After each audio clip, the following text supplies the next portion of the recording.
अस्सलाम वालेकुम स्टूडेंट्स। मैं आपकी बायोलॉजी टीचर मिस आमना हूँ। आज से हम अपने ऑनलाइन क्लासेस जो है उनको स्टार्ट करेंगे। ये हमारा पहला वीडियो लेक्चर है और सेकेंड ईयर का जो हम फर्स्ट चैप्टर है, चैप्टर नंबर 15 होम्योस्टेसिस, उससे हम स्टार्ट करेंगे। अच्छा जी, होम्योस्टेसिस अब क्या है? ये क्या है? A state of balance in the body.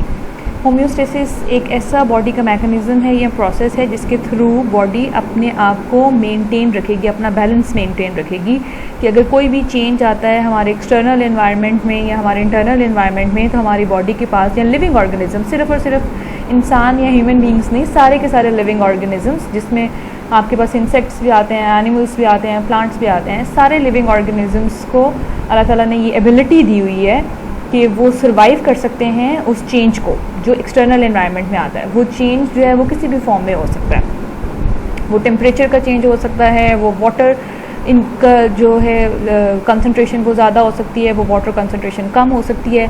अब वो जो बैलेंस को मेंटेन रखना है बॉडी में, उसको हम क्या कहते हैं? उस पूरे मैकेनिज़्म या उस प्रोसेस को हम क्या कहते हैं? होम्योस्टेसिस। ठीक है जी।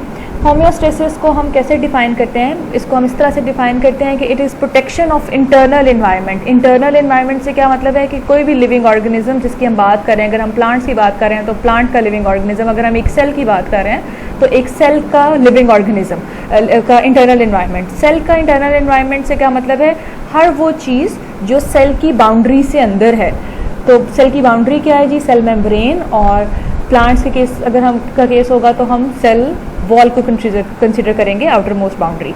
तो जो उसके अंदर सब कुछ है वो क्या होगा? Internal environment. अब अगर हम पूरे के पूरे एक लिविंग ऑर्गेनिज्म की बात कर रहे हैं, जैसे अगर हम एक ह्यूमन बीइंग की बात कर रहे हैं, तो जो हमारी बॉडी है वो हमारी बॉडी के का जितना भी सारे का सारा इंटरनल सिस्टम है वो हमारा इंटरनल एनवायरनमेंट होगा। जो हमारी स्किन के अंदर जो कुछ है, और जो हमारे स्किन से आउटर है जिसको हम फेस करते हैं रोज़ अपनी लाइफ में, वो हमारा क्या होगा? External environment.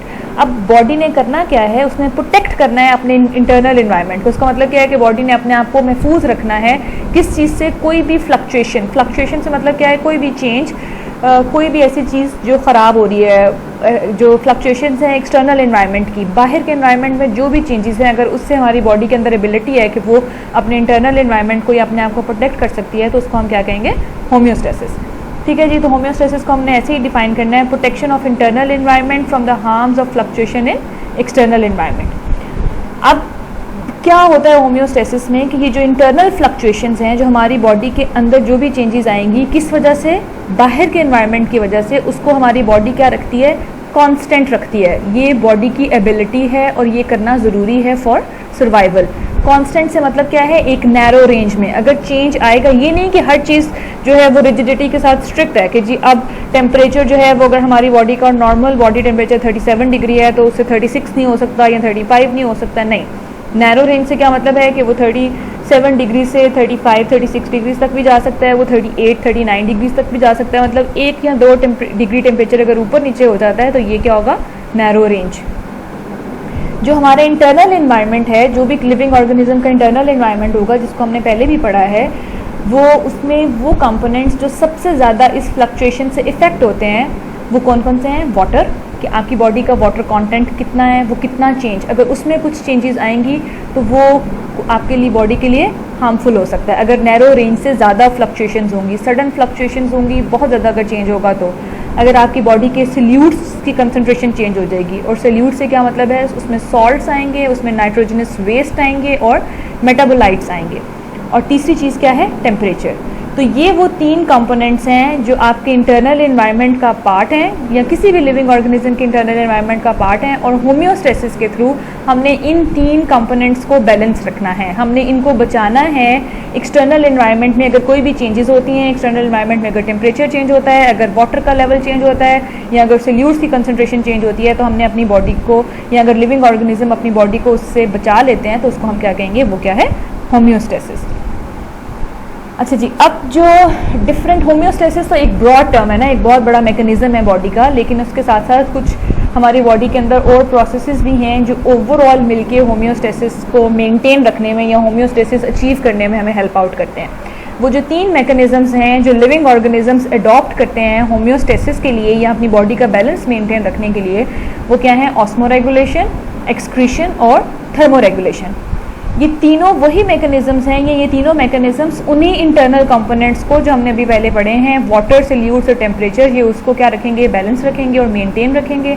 अगर हमारी बॉडी या लिविंग ऑर्गेनिजम्स जो हैं वो अपने अंदर जो है अपने इंटरनल एनवायरनमेंट में वाटर की कंसंट्रेशन को रेगुलेट कर सकते हैं या उसको मेंटेन रख सकते हैं। मेंटेन करने से क्या मतलब है, रेगुलेट कर सकते हैं कि कम है तो ज़्यादा कर लें, ज़्यादा है तो कम कर लें। तो उस जो रेगुलेशन ऑफ वाटर होगा उसको हम क्या कहेंगे, ऑस्मोरेगुलेशन। अब जो हमने अपनी बॉडी से नाइट्रोजनस वेस्ट को स्पेसिफिकली हमने अगर रिमूव करना है तो उसको हम क्या कहेंगे, एक्सक्रीशन। अब नाइट्रोजनस वेस्ट, जो चीज़ वेस्ट है वो तो बॉडी के लिए वैसे ही हार्मफुल है। नाइट्रोजनस वेस्ट जो डिफरेंट केमिकल रिएक्शंस की वजह से हमारी बॉडी में प्रोड्यूस होंगे वो हमारी बॉडी से कॉन्स्टेंटली रिमूव होते रहते हैं, उस प्रोसेस को हम क्या कहेंगे, एक्सक्रीशन। और ये किसके थ्रू हो, जो नाइट्रोजनस वेस्ट है उसमें एग्जाम्पल क्या आती है, यूरिया और अमोनिया। फिर तीसरा कंपोनेंट जो हमने पढ़ा था टेम्परेचर, अगर हमने हमारी बॉडी उस टेम्परेचर को मेंटेन रखती है, कांस्टेंट रखती है या उसको बैलेंस रखती है तो उसको हम क्या कहेंगे, थर्मोरेगुलेशन।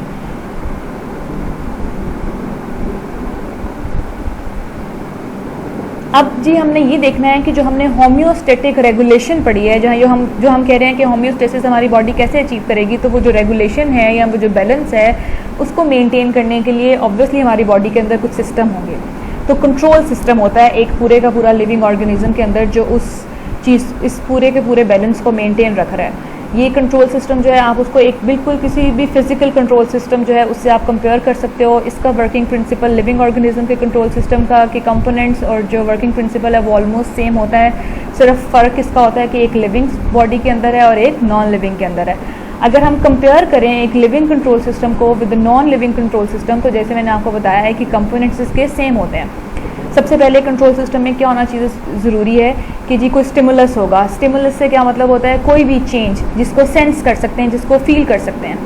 तो अगर वो स्टिमुलस है तो उसको रिसीव करने के लिए क्या होंगे, रिसेप्टर्स या सेंसर्स। रिसेप्टर्स क्या होते हैं, जो सेंस करते हैं या जो रिसीव करते हैं उस चेंज या स्टिमुलस को।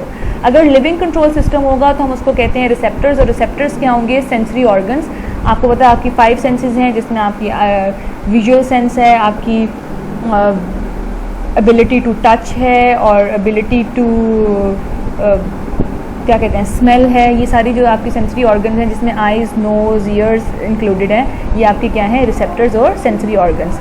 इस तरह से अगर हम फिजिकल कंट्रोल सिस्टम से क्या मतलब है कि एक जो नॉन लिविंग कंट्रोल सिस्टम है, अगर हम उसकी बात करें तो उसमें भी क्या होता है, सेंसर, जिसको हम थर्मामीटर फॉर एग्जांपल कहते हैं, जो क्या सेंस करता है, टेम्परेचर को। अब वो जो थर्मामीटर है वो एक, अगर आपके घर में कोई कमरा है तो उसकी टेम्परेचर को भी सेंस कर रहा है। टेम्परेचर उस केस में क्या होगा, स्टिमुलस, और उसका सेंसर क्या होगा, थर्मामीटर, जो सेंस कर रहा है जी इस कमरे का टेम्परेचर इतना है।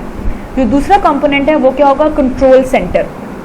लिविंग ऑर्गेनिजम्स के अंदर जो कंट्रोल सेंटर है वो क्या होता है, ब्रेन, जो हर स्टिमुलस जो सेंसरी ऑर्गन रिसीव कर रहा होता है। अगर आइज़ देख रही हैं कुछ, या अगर हम कुछ चीज़ हमारी स्किन फील कर रही है, तो सेंसरी ऑर्गन से वो जो मैसेज है वो सेंसरी न्यूरॉन्स के थ्रू कहाँ जाएगा, सेंट्रल नर्वस सिस्टम को, जो कि क्या है, ब्रेन। और फिर ब्रेन जो है वो मोटर न्यूरॉन्स के थ्रू मैसेज देगा हमारी बॉडी के डिफरेंट मसल्स और ग्लैंड्स को जो इफेक्टर हैं, और वो स्टिमुलस के रिस्पॉन्स में इफेक्ट शो करेंगे। इसी तरह से जब हम फिजिकल कंट्रोल सिस्टम की बात करते हैं तो उसमें कंट्रोल सेंटर जो होगा वो क्या होगा, कोई भी एक डिवाइस हो सकती है, कोई एक बैटरी हो सकती है, कोई एक पैनल हो सकता है किसी चीज़ का, और जो हमारे पास पावर ऑन ऑफ के स्विचेस होते हैं वो हमारे क्या होंगे, इफेक्टर्स। अगर सपोज करें कि एक कमरा है जिसमें हमने एक थर्मामीटर रखा हुआ है और इसमें हमने एक थर्मोस्टेट लगाया हुआ है और साथ में स्विचेस भी हैं, तो अगर सपोज करें कि फिजिकल कंट्रोल सिस्टम में क्या होगा कि जो थर्मामीटर है वो सेंस करेगा टेम्परेचर को। अगर टेम्परेचर कमरे के सेट पॉइंट से ज़्यादा होगा तो वो थर्मोस्टेट को मैसेज देगा, और थर्मोस्टेट किसी स्विच के थ्रू उस जो भी कूलिंग या हीटिंग सिस्टम है उसको ऑन एंड ऑफ कर देगा। अगर टेम्परेचर वो हाई सेंस कर रहा है तो वो कूलिंग सिस्टम